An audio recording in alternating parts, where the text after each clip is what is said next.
آپ لوگ چادر اور چار دیواری کا تقدس پامال نہیں کر سکتے، گھر میں عورتیں بھی موجود ہیں، کس قانون کے تحت اندر گھس رہے ہیں آپ؟ وہ مجرم نہ ہوتے ہوئے بھی شرمندگی سے سر جھکائے کھڑا تھا۔ دھکم پیل تاحال جاری تھی، جس میں لمحہ بلمحہ اضافہ ہو رہا تھا۔ جب مرہا کمال کی آواز پر سر اٹھایا، وہ اس کی جگہ ڈٹ کر کھڑی پولیس کو روکنے میں کامیاب ہو چکی تھی۔ میڈم، اگر وہ گرفتاری نہیں دیں گے تو مجبوراً تقدسی پامال کرنا پڑے گا، ایس ایچ او نے آجزی سے کہا تھا۔ دوبارہ فندی خود گرفتاری دے گا، یہی گیٹ پر آ کر خود کو قانون کے حوالے کرے گا، لیکن یوں گھر کی دہلیز پار کر کے عورتوں کی عزت پر حرف نہیں آنے دے سکتے ہم۔ وہ اس وقت اجنبی نہیں لگی تھی، اس گھر کا ایک اہم حصہ لگی تھی، جو یوں ڈٹ کر کھڑی تھی جیسے طاقتور پہاڑ۔ عالیہ نے اس کا اشارہ سمجھتا اندر کی طرف بھاگا تھا۔ بابا سائیں کہاں ہیں آپ؟ سب نیچے آئیں۔ لاؤنج میں کھڑا ہو کر وہ دھاڑا تھا، دل و دماغ میں عجیب سی جنگ جاری تھی۔ پولیس بغیر کسی ثبوت کے کسی وفاقی وزیر کے گھر گرفتاری کے لیے نہیں آ سکتی تھی۔ یقیناً کوئی نہ کوئی سچائی ضرور تھی۔ ہمارے گھر کے باہر پولیس کھڑی ہے اور یہاں کے مکینوں کا سکون دیکھ، واہ کمال! تالی بجا کر جیسے اشتعال پر قابو پانے کی کوشش کی تھی، جبکہ دلاور افندی اور زوار افندی پر بجلی گری تھی۔ پولیس کی موجودگی کیوں؟ اس سوال کا جواب تو یا تو پولیس دے سکتی تھی یا سامنے کھڑا شخص جس کا چہرہ غصے سے سرخ پڑ رہا تھا۔ کیوں آئی ہے پولیس؟ بولے والا دلاور افندی تھا، جبکہ لہجہ نہ جانے کیوں لڑکھڑایا تھا۔ ارے نانا جانا، آپ کے داماد کے قتل کے سلسلے میں مجرم کو گرفتار کرنے آئی ہے۔ اس کے جواب دینے سے پہلے ہی کوئی نامانوس آواز گونجی تھی۔ عالیہ سمیت سب گھر والوں نے پیچھے مڑ کر دیکھا۔ سیغم کمال کے پہلو میں کھڑی لڑکی کا اعتماد دلاور افندی اور زوار افندی کو قیامت کی خبر سنا گیا۔ کیا بکواس ہے یہ؟ زوار افندی غصے سے دھاڑا تھا۔ اریسٹ وارنٹ موجود ہے۔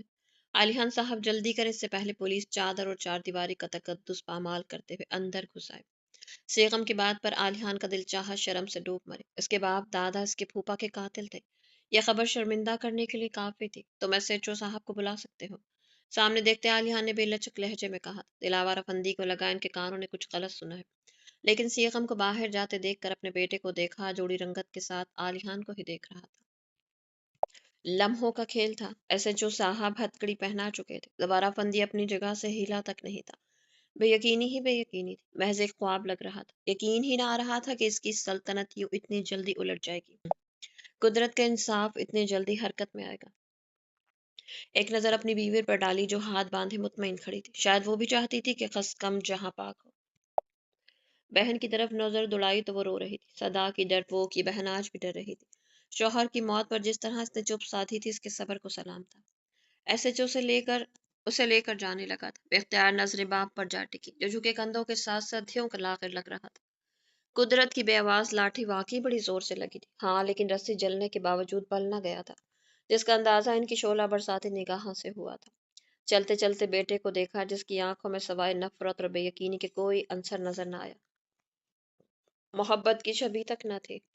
اور زوارہ فندی کے لیے اس سے بڑھ کر سزا کیا ہو سکتی تھی؟ اپنی ڈرپوک بھانجی کو دیکھ کر بے یقینی ہوئی تھی، جو کندھے پر شال لیے فاتح نگاہوں سے انہیں دیکھ رہی تھی۔ اس کے گیٹ بندھا اس کے شوہر کا مضبوط حصار چاہ کر بھی اسے گرنے نہیں دے سکتا تھا، جسے کال کوٹری میں ہفتوں بند کیا جاتا تھا۔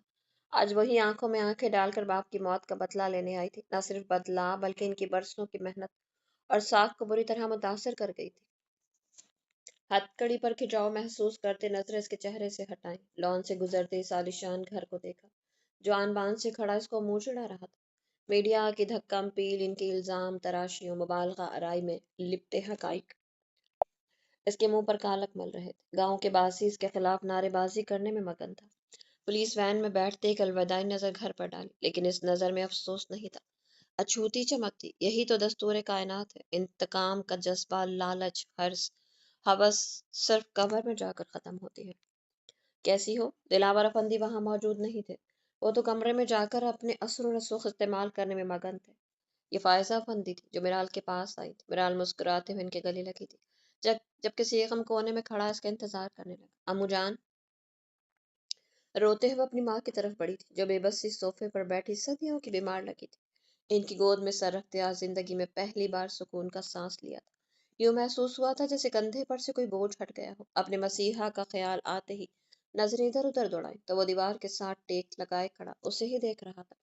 اسے اپنی طرف دیکھتا پا کر مسکراہٹ اچھالی تھی۔ میرال بھی جواباً آسودگی سے مسکرا دی، آنکھیں تشکر کے احساس سے بھیگنے لگی تھی جب اس کے اشارے پر وہ باہر کی طرف بڑھی تھی۔ رکنا چاہتی ہو یہاں؟ اس کے چہرے پر پھسلتے آنسوں کو دیکھتے پوچھا تھا، جبکہ اس کے اس قدر صحیح اندازے پر بے یقینی سے مرال نے اسے دیکھا تھا۔ وہ آگے بڑھتا اس کی پیشانی پر اپنے ہونٹ جما گیا۔ حیرت سے پٹی آنکھیں شرم کے مارے لرز کر جھکی تھیں۔ "Not more than 1 day, my lady, because I will miss you." ایک دن سے زیادہ نہیں، کیونکہ میں تمہیں مس کروں گا۔ وہ روتے ہوئے اس کے سینے سے آ لگی تھی۔ وہ اس کی کیفیت بھانپتا اپنے بازو اس کے گرد باندھ گیا تھا۔ تھوڑی اس کے سر پر ٹکاتے احساس تشکر سے نگاہیں آسمان کی طرف اٹھی تھی، جس کی وجہ سے اس قدر خوبصورت ہمسفر ملی تھی۔ عالیہ دکھتے سر کو تھامے صوفے پر بیٹھا تھا، جانتا تھا میڈیا میں طوفان مچ چکا ہوگا، کسی کو منہ دکھانے کے قابل نہیں رہا تھا۔ مرحا کا خیال آتے ہی وہ باہر بھاگا، جو لان میں رکھی کرسیوں پر نیچے منہ کیے بیٹھی تھی۔ "سوری۔" مرحا نے حیرت بھری نظروں سے اسے دیکھا، جو بلا وجہ اس سے معذرت کر رہا تھا۔ "کیوں؟" حیرت سے پوچھا تھا۔ "پتہ نہیں، شاید وہ دماغی طور پر تھک چکا تھا۔ زندگی نے عجیب سے دراہے پر لا کھڑا کیا۔ وہ جو اسے کچھ بتانے کا ارادہ رکھتی تھی، نہ چاہتے ہوئے بھی رک گئی۔ "تم تھوڑی دیر رک سکتی ہو؟" آس سے پوچھا تھا۔ "نہیں۔" نہ چاہتے ہوئے بھی انکار کیا تھا۔ یہاں رکنے کا کوئی جواز ہی نہیں بنتا تھا۔ وہ محض سر ہلاتا، کرسی کی پشت سے ٹیک لگا کر آنکھیں موند گیا۔ جس راستے کی کوئی منزل نہ ہو، اس پر چل کر خود کو تکلیف دینے کی بجائے راستہ بدل لینا چاہیے، زندگی آسان ہو جاتی ہے۔ اس ایک جملے میں کیا کچھ نہیں باور کروایا تھا۔ عالیہ نے جھٹکے سے آنکھیں کھولی، لیکن وہ جا چکی تھی۔ اندر کھڑی گاڑی میں سیغم کمال اس کے لیے دروازہ کھولے کھڑا تھا۔ مرال نہیں تھی ساتھ، یا شاید وہ ایک دن اپنی ماں کے پاس رکنے کا ارادہ رکھتی تھی۔ مرحا کمال نے پیچھے مڑ کر نہیں دیکھا تھا۔ گاڑی گیٹ سے پار ہو گئی تھی، جبکہ اس کی ایک جھلک کا منتظر وہ بے بسی سے کرسی کی پشت پر دوبارہ سر رکھ گیا۔ آنکھیں بند کرنے کی کوشش نہیں کی تھی، کیونکہ آنکھیں جل رہی تھی۔ زندگی حسین تو بالکل نہیں تھی عالیہ افندی کے لیے۔ "مرال، وہ سب سکارف پہ نکالو۔ میرے جوتے کہاں ہیں کالے والے؟ دیکھا، میں نے کہا تھا نا کہ عین وقت پر تم میرے ساتھ بھابھیوں والا سلوک کر کے سب گڑبڑ کرو گے۔ بستر پر بے تحاشا پھیلا ہوا سامان، جس میں کپڑے، جوتے تو آٹے نمک کے برابر تھے، کتابوں کا انبار، اخباروں کی بڑی تعداد اور بے شمار قلم۔ جب اپنا ضروری سامان، کتابیں وغیرہ اکٹھا کر لیا، تو بقول مرال اب اسے غیر ضروری سامان، جوتے، کپڑے اٹھاتے ہوئے چڑ رہی تھی۔ "تم خالص نند نہ بنو۔ جب کتابیں سمیٹ رہی تھی، تب پاس بھی نہیں بھٹکنے دیا، اور اب دیکھو کیسے مرال یاد آ گئی۔" الماری سے سامان نکالتے مصنوعی خفگی سے کہا تھا۔ "تم دونوں کے شور میں اٹھ کر آ گئی ہوں۔ مرحا، یہ کباڑ بھی لے کر جاؤ۔" فائزہ بیگم روحی کمرے میں داخل ہوئی، بیڈ پر پڑے کتابوں کے انبار کو دیکھ کر صدمہ ہی لگ گیا، جبکہ مرال ہنسی چھپاتی سامان اٹھا کر بیگ میں ڈالنے لگی۔ "اماں، میری کتابوں کو کچھ نہ کہیں، میرا دل کٹ جاتا ہے۔" جس ادا سے اس نے کہا تھا، فوزیہ بیگم بے اختیار مسکرائیں۔ "واہ جی، مجھے کھانا کھلا کر کمرے میں بھیج دیا، اور خود یہاں محفل سجائی ہوئی ہے۔" اندر اٹھنے والے شور سے وہ آنکھیں مسلتا کمرے میں آیا تھا، یقیناً نیند سے جاگا تھا۔ "اسے بول میری سوتنے کتابیں یہی چھوڑ کر جائے۔ سیغم کی حمایت لینا چاہی تھی۔" جبکہ مرحا کی گھوریوں کو دیکھتے سیغم نے بمشکل تھوک نکلا۔ "اماں، اچھا ہے نا آپ کی سوتنے یہاں سے جا رہی ہیں، ورنہ ایسے ہی یہاں پڑی آپ کے سینے پر مونگ ڈلتی رہتی، ان کے گرد بازو حائل کرتے۔" مرحا کو آنکھ ماری تھی۔ "اماں، ٹیم بن گئی ہے یہ۔" بولنے والی مرال تھی، جبکہ سیغم اور مرحا کی گھوریوں کا مرکز وہی تھی۔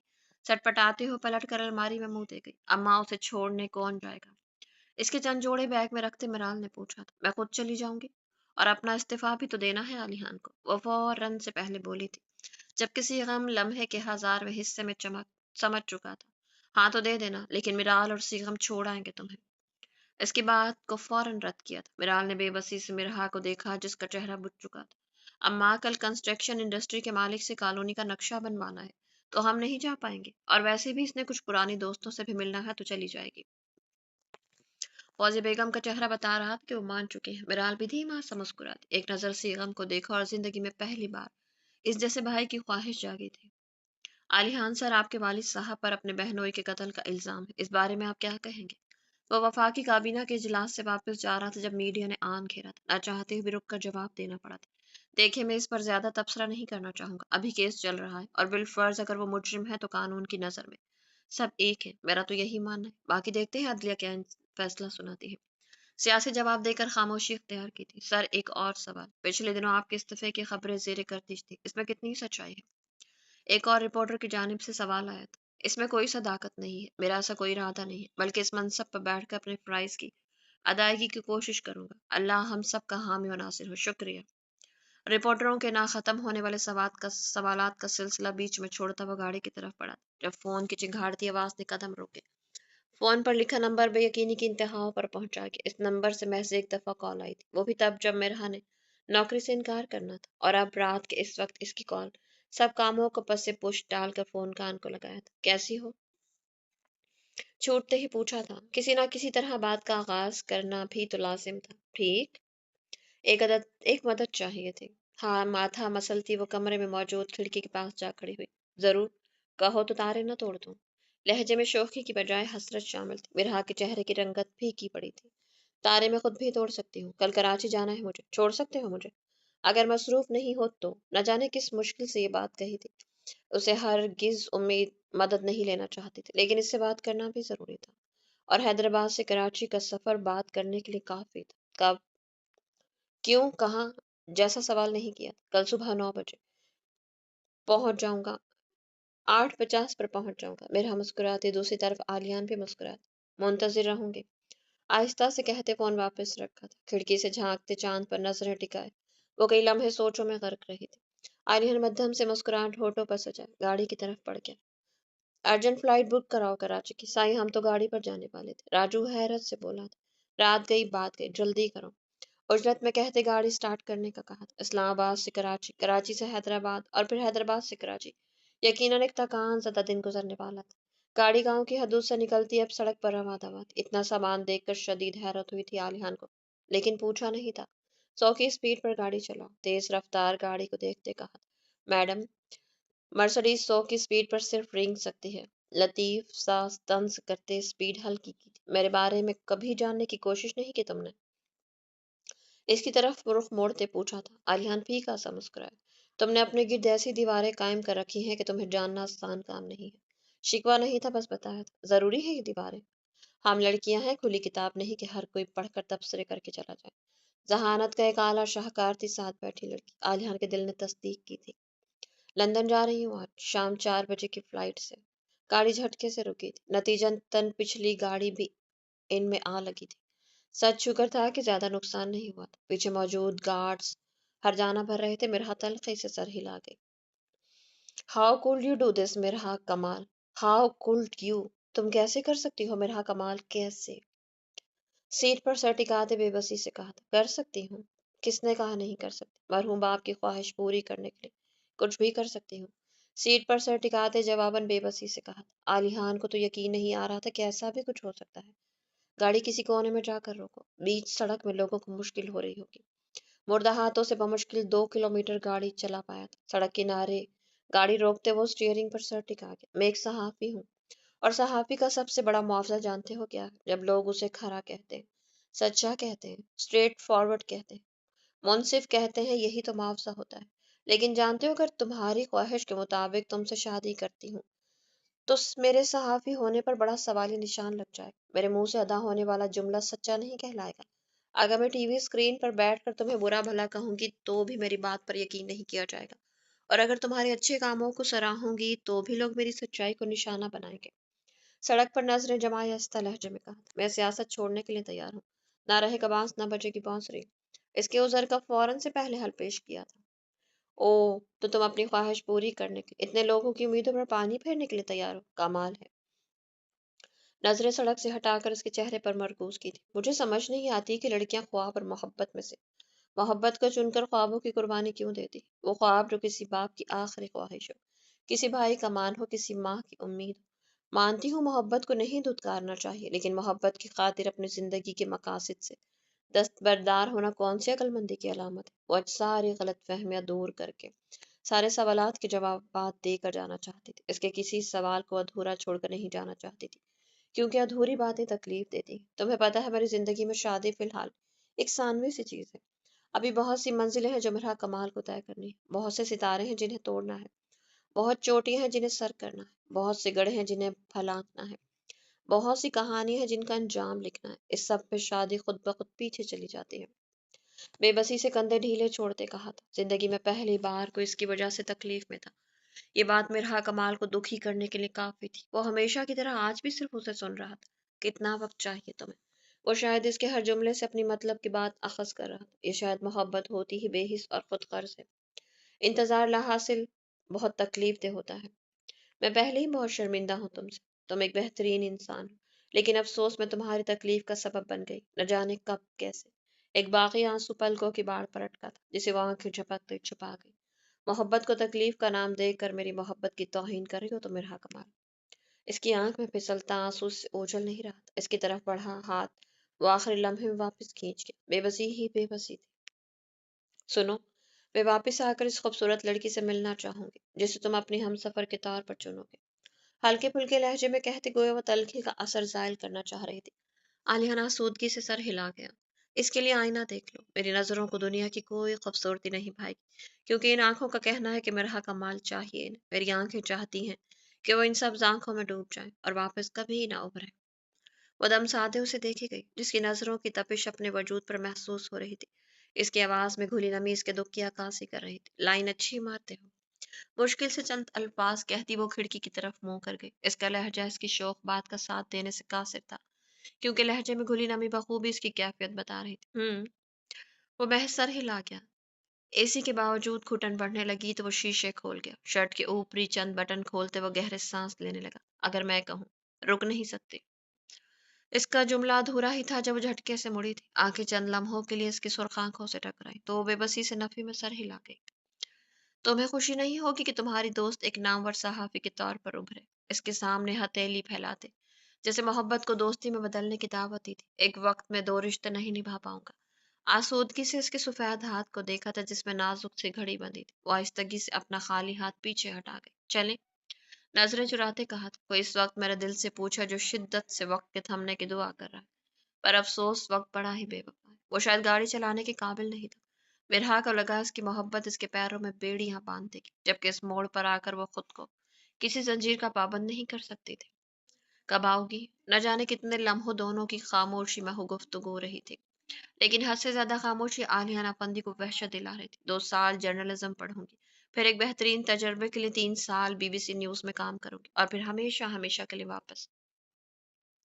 اپنی ہی دھن میں وہ اسے 5 سالہ منصوبہ بتا رہی تھی۔ جب کچھ غیر معمولی سا محسوس ہوتے اس کی طرف دیکھا۔ وہ ویران نگاہوں سے اسے دیکھ رہا تھا۔ 5 سال ایک لمبا ترین عرصہ۔ ان 5 سالہ عرصے میں وہ ساتھ رہ کر نہ جانے کتنے خوبصورت پل جی سکتے تھے۔ میں منتظر رہوں گا۔ گاڑی سٹارٹ کرتے محض اتنا کہا تھا تو میرے پاؤں میں بیڑیاں باندھ رہے ہو۔ پتہ ہے کچھ تعلق ایسے ہوتے جو بے نام ہوتے۔ برہا کمال کا بھی تم سے کچھ ایسا ہی تعلق تھا۔ اسے محبت تو نہیں کہہ سکتی میں، لیکن ہاں روح کا تعلق ضرور ہے۔ اس نے کوئی جواب نہیں دیا تھا۔ وہ بس خاموشی سے سامنے سڑک پر نظریں جمائے خود پر قابو پانے کی کوشش میں تھا۔ گاڑی کی رفتار حد سے تجاوز کر رہی تھی، لیکن دونوں ہی کچھ نہیں بول رہے تھے، بس خاموشیاں رقصہ کر رہی تھی۔ وہ تھک ہار کر سیٹ سے ٹیک لگا گئی، آنکھیں مودے سر کو تھاما تھا جو نہ جانے کیوں درد کی شدت سے پھٹ رہا تھا۔ عالیان کی نظریں اس کے چہرے کا طواف کرنے میں مصروف تھی۔ زندگی کی خطرناک ترین ڈرائیونگ تھی جس میں نظروں کا مرکز سڑک کی بجا صرف اور صرف ساتھ بیٹھی وہ لڑکی تھی۔ سبز آنکھیں گھنی پلکوں کی باڑ میں چھپی ہوئی تھی، لیکن عالیان افندی کے دل نے شدت سے اسے دیکھنے کی خواہش کی تھی۔ وہ سبز آنکھیں جو کل اسے سخت زہر لگتی تھی، آج ان کو دیکھ کر نہ جانے کیوں دل کی دھڑکنیں تھم سے جاتی تھی۔ جناح انٹرنیشنل ایئرپورٹ، سامنے بڑے بڑے حروف میں لکھا تھا۔ عالیان کا دل چاہا کاش یہ عمارت ہمیشہ ہمیشہ کے لیے اس دنیا سے ختم ہو جائے یا فلائٹ کینسل ہو جائے۔ وہ شاید سو رہی تھی جبکہ عالیان کی ہمت نہ ہوئی کہ اسے اٹھا سکے۔ تمہاری منزل آ چکی ہے۔ سامنے دیکھتے وہ سیٹ سے ٹیک لگا گیا۔ برہا کی نیند میں خلل پڑا تھا۔ آنکھیں جھپکتے سامنے دیکھا تو لوگوں کی آمد و رفت جاری تھی۔ نظریں گھما کر ساتھ دیکھا تو وہ بھی سامنے ہی دیکھ رہا تھا۔ آنکھیں ضبط سے سرخ ہو رہی تھی۔ اپنی طرف کا دروازہ کھول کر نیچے اتری تھی۔ سامان نکالنا چاہا۔ جب وہ سر پر ٹوپی لیتا نیچے اترا، ملازم سامان اٹھانے کے لیے آگے بڑھے جب وہ ہاتھ اٹھا کر واپس بھیج گیا۔ میں اٹھا لوں گی، شکریہ۔ اس کو سامان اٹھاتا دیکھ کر وہ جلدی سے آگے بڑھی تھی۔ نہ جانے زندگی میں کب تمہارا سامان اٹھاؤں گا، ابھی اٹھا لینے دو پلیز۔ سن کیپ سے اس کا چہرہ چھپ چکا تھا۔ بھورے بالوں پر دھوپ کی کرنیں پڑتی انہیں چمکدار بنا رہی تھی۔ وہ ادھر ادھر دیکھنے میں مصروف تھی جب کوئی مخملی ڈبی سامنے آئی۔ نظریں اٹھا کر دیکھا تو وہ سامنے ہاتھ پھیلائے کھڑے تھا۔ کیا ہے یہ؟ جانتے پوچھتے پوچھا تھا یا شاید انجان بننا چاہا تھا؟ رکھ لو پلیز۔ میں تحفے نہیں لیتی، لاچاری سے کہتے ہاتھ باندھے۔ تحفہ نہیں دے رہا، میں چاہتا ہوں کہ میں تمہیں کبھی نہ بھولوں۔ جس قدر معصومیت سے کہا گیا تھا وہ بے ساختہ تھام گئی تھی۔ تمہاری محبت کا قرض ہے مجھ پر، بہت بڑا قرض، اتار نہیں پاؤں گی۔ فرض اور قرض میں بری طرح پھنس گئی ہوں میں۔ سنو، کوئی حل بتاؤ مجھے۔ پہلی بار بے بس ہوئی تھی۔ اس کے لہجے کی بے بسی عالیہ نفندی کو چونکا گئی۔ مجھ سے حل پوچھ رہی ہو؟ میرے پاس تو اپنے بڑے مسائل ہیں۔